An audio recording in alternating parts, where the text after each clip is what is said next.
તમે બધા હવે એવું માનતા હશો કે આપણા ગુજરાતમાં ખાલી એક જ એવો વિભાગ છે કે જ્યાં ભ્રષ્ટાચાર નહીં થતું હોય, કે જ્યાં બધું જ એકદમ સરસ અને સીધી રીતે ચાલતું હશે એવું તમે માનો છો? અમે એ વસ્તુ નથી માનતા, અમે એ વસ્તુનો સ્વીકાર કરીએ છીએ, કારણ કે અમે મીડિયા દ્વારા દરેક વસ્તુઓ જોતા હોય છે, અમારી સમક્ષ દરેક વસ્તુ આવતી હોય છે, અને એક એવી વસ્તુ કે જ્યાં શિક્ષણ વિભાગને શર્મસાર કરતી વસ્તુ સામે આવી. અમદાવાદના ચાંદખેડા સાકાર સ્કૂલના ડીઈઓની નોટિસ આપવામાં આવી છે.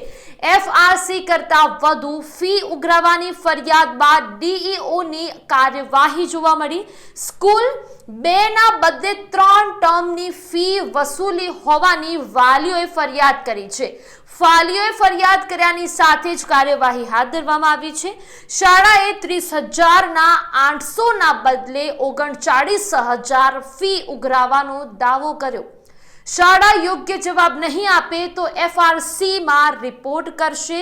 આ શાળાના આચાર્ય ફી વધારે વસૂલી લે છે તેવો સ્વીકાર પણ કર્યો છે, અને આ 2 ના બદલે 3 ટર્મની ફી વસૂલવાથી વાલીઓની ફરિયાદમાં ફક્ત 10 એટલા વાલીઓ જ આગળ આવ્યા છે. એટલે કે ફક્ત 10 જેટલા વાલીઓને જ વાંધો છે કે શાળા વધારાની ફી લઈ રહ્યું છે.